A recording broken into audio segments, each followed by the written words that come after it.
নমস্কার প্রিয় দর্শক বন্ধু, আপনাদের সাথে আমি গৌরাঙ্গ। সাধারণ মানুষের সুরক্ষা কোথায়? যদি বড় বড় মন্ত্রীরা আক্রান্ত হয়, সাধারণ মানুষের তো কোনো প্রতিরোধের জায়গায় নেই।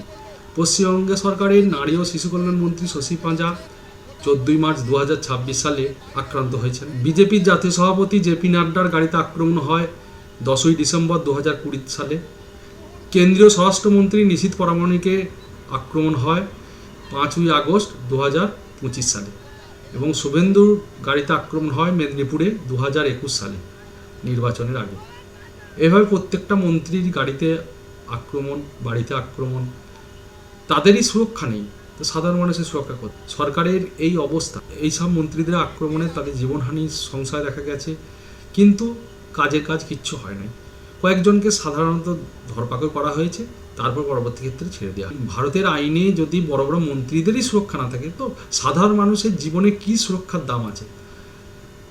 সাধারণ মানুষ যদি কোথাও পুলিশ কেস করতে যায়, সেখানে কেস হয় না। কোথাও কোর্টে গেলে সেখানে সঠিক বিচার হয় না। মন্ত্রীদেরই হচ্ছে না, আর সাধারণ মানুষের কোথায়? শশী পাঁজার বাড়িতে ব্রিগেড চলাকালীন যে আক্রমণ ঘটেছে, সেইটার ঘটনা সত্যতা এখনও সঠিক জানা যাচ্ছে না। বিজেপির ব্রিগেডের সভা যাওয়ার সময় নাকি কয়েকজন বিজেপির কর্মী আক্রমণ করে। হঠাৎ তো আক্রমণ করতে পারে না, নিশ্চয়ই এর পিছনে কোনো কারণ আছে। বিজেপির নেতারা বলছে যে গাড়িতে ইট ছোড়া হচ্ছিল, তার জন্য তারা কিছু লোক ক্ষিপ্ত হয়ে গিয়ে শশী পাঁজার বাড়িতে আক্রমণ করেছে।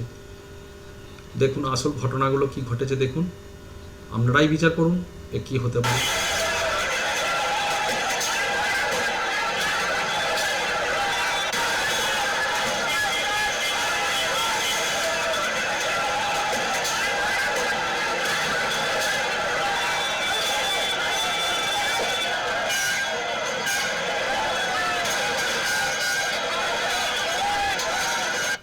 আমরা আজকে অবাক হয়ে যাচ্ছি, আমি নিজেই অবাক।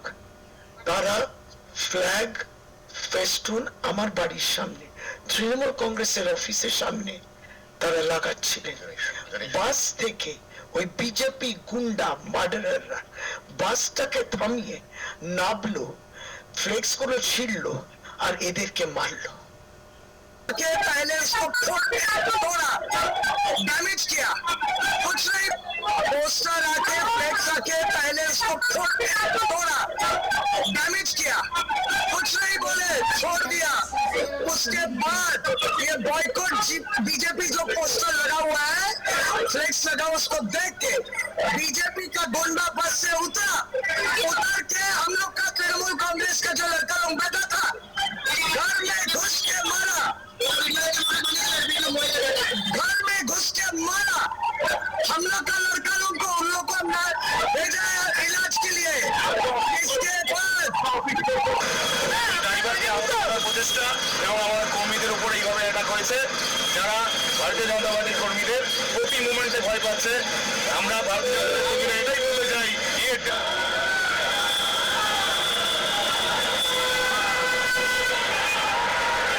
পুরো চলছে এখানে। এখানে তিনটে বাস, আমি একা পুরো তিনটে বাস রয়েছে, তিনটে বাস।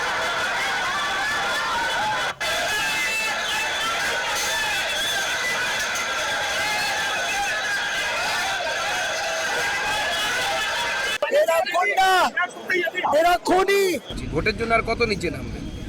বিজেপির কর্মীদের উপর আক্রমণ হয়েছে। প্রতিবাদ করব না, ফ্লেক্স আবার লাগাবো না, প্রশ্ন করব না, তাতে তারা বাস থেকে ইট পাটকেল বোতল মারলো। কোনো হামলা হয়নি। শশী পাঁজাকে বলুন একটা ভিডিও ফুটেজ দেখাতে। অনেক ড্রামা করেছেন, মুখ্যমন্ত্রী ড্রামা করেন বলে আপনাকেও করতে হবে। যতই করো হামলা, বিজেপি জিতবে বাংলা, এর উত্তর একটাই। প্রধানমন্ত্রী জি বলেছেন সবকা সাথ সবকা বিকাশও যেমন হবে, সবকা হিসাবও। শশী পাঁজা আক্রান্ত হয়েছে প্রথম সাংবাদিক সম্মেলনের সময়, তার কোনো চিহ্ন পাওয়া যাচ্ছে না, অথচ পরবর্তী সম্মেলনের সময় তার দেখা যাচ্ছে বিভিন্ন জায়গায় ব্যান্ডেজ। তৃণমূলের কয়েকজন কর্মী বিরাট আক্রান্ত, তাদের চোখে মুখে ব্যান্ডেজ, কিন্তু এইভাবে ব্যান্ডেজ অবস্থায় হসপিটালে ভর্তি থাকার কথা, তারা তার সাংবাদিক সম্মেলন করতে চলে এসেছে। আবার কয়েকটা স্ক্রিপ্টে দেখা যাচ্ছে পরবর্তী ক্ষেত্রে তাদের আক্রমণের চিহ্নই নাই। এটা যে সাজানো গল্প নাটক, এটা অনেকটাই বোঝা যাচ্ছে। তবে বেশি আক্রান্ত হয়েছে বিজেপির কর্মীরা। বিভিন্ন বাসেতে ইট পাটকেল ছোড়া হয়েছে, বিভিন্ন জায়গায় বাস আটকে দেওয়া হয়েছে। এই যে অত্যাচারটা বিজেপির ওপর হয়েছে, বিজেপির কয়েকজন বড় নেতা এবার বলেই দিয়েছে শুধু বদল নয়, বদলাও হবে। এই বদলা হবে কথাটা প্রত্যেকটা নেতার মুখে শোনা যাচ্ছে, এমনকি মোদিও ঘুরিয়ে এই বদলার কথা বলে গেছে।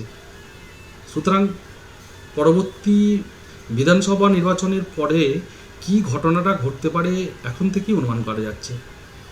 এই মারপিট এগুলো তো সাধারণ মানুষ চিন্তাই করতে পারছে না যে কি হতে পারে। বিরোধী পক্ষ বা বিরোধী পার্টি যদি জিতে যায় তাদের অবস্থা যে কি হতে পারে এখন থেকেই অনুমান করা যাচ্ছে। দেখুন জেপি নাড্ডার গাড়িতে আক্রমণ কি অবস্থা হয়েছিল।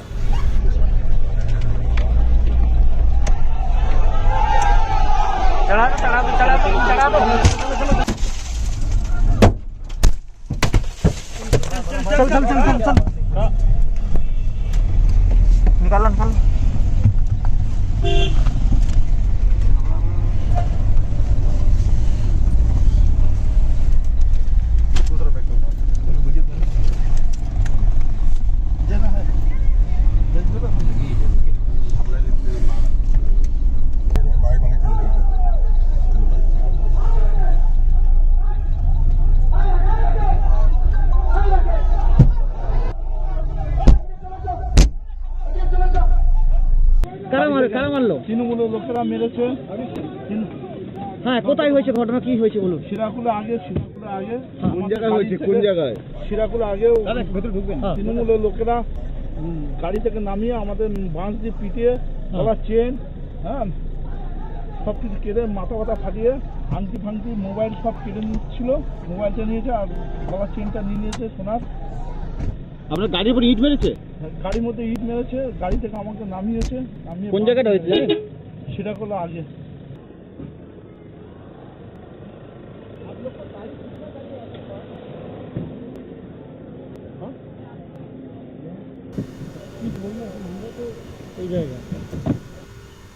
এই গাড়ি আক্রমণের পর দেখা গেছে তেমনভাবে রাজ্য সরকার কোনো স্টেপ নেয়নি। সামান্য কয়েকজনকে অ্যারেস্ট করা হয়েছে, পরবর্তী ক্ষেত্রে তাদেরকে আবার ছেড়ে দেওয়া হয়েছে। এত বড় একটা জাতীয় সভাপতি, তার গাড়িতে আক্রমণ কত বড় যে এটা ভুল সেটা তারা জানে, কিন্তু তা সত্ত্বেও কোনো রকম এটা কঠোর শাস্তি দেওয়ার দরকার ছিল, কিন্তু কোনো শাস্তি তেমন একটা কিছু হয়নি। কয়েকদিন আটকে রেখে ছেড়ে দেওয়া। কেন্দ্রীয় স্বরাষ্ট্র প্রতিমন্ত্রী নিশীথ পরামানিকের ঘটনাও একই দেখা গেছে। ওখানেও তাকে ভাঙচুর করা হয়েছে, গাড়ির কাঁচ ভেঙে দেওয়া হয়েছে, বুলেট প্রুফ কাঁচ থাকা সত্ত্বেও ভেঙে গেছে। বিজেপির কর্মী আক্রান্ত হয়েছে, সামান্য একজনকে অ্যারেস্ট করা হয়েছে, পরে ছেড়ে দেওয়া হয়েছে।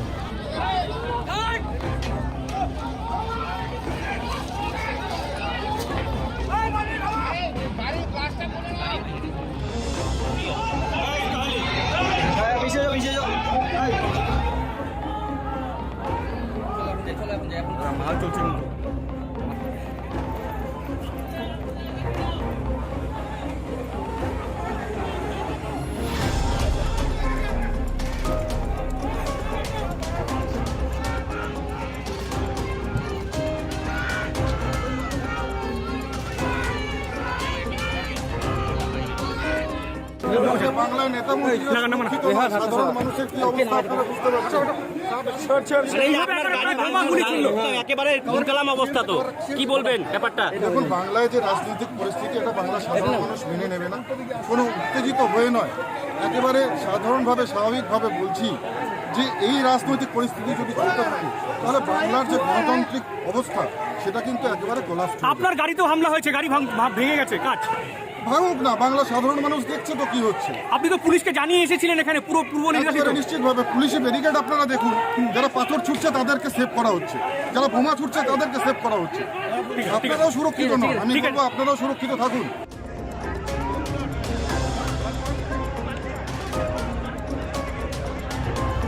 তেমনভাবে উল্লেখযোগ্য কোনো শাস্তিও হয়নি।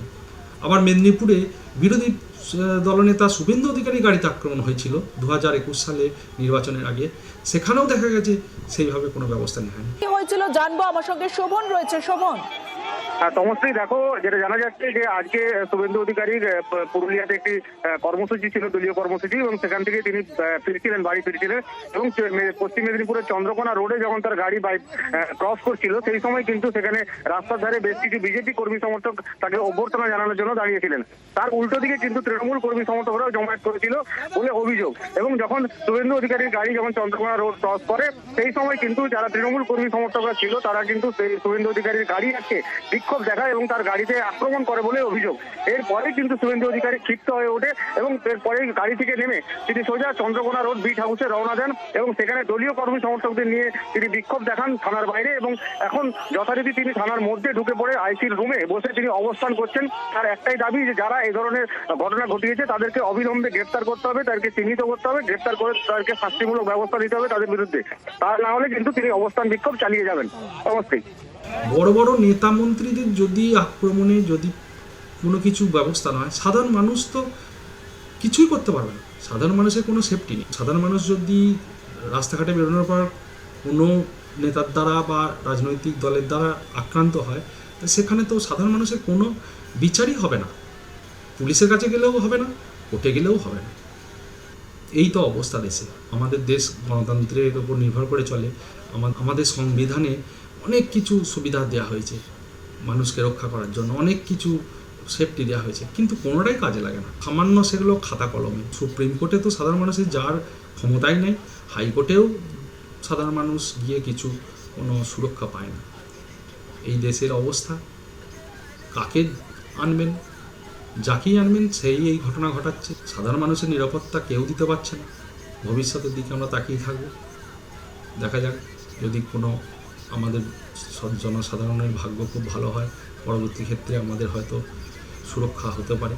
যে কোনো আমরা সাধারণ মানুষের দ্বারা আক্রান্ত হই বা রাজনৈতিক দলের দ্বারা আক্রান্ত হই, আমরা হয়তো সুরক্ষা পাব, এই আশা করি আমরা রইলাম। আপনাদের যদি কোনো কিছু বক্তব্য থাকে আপনারা অবশ্যই জানাবেন। নমস্কার।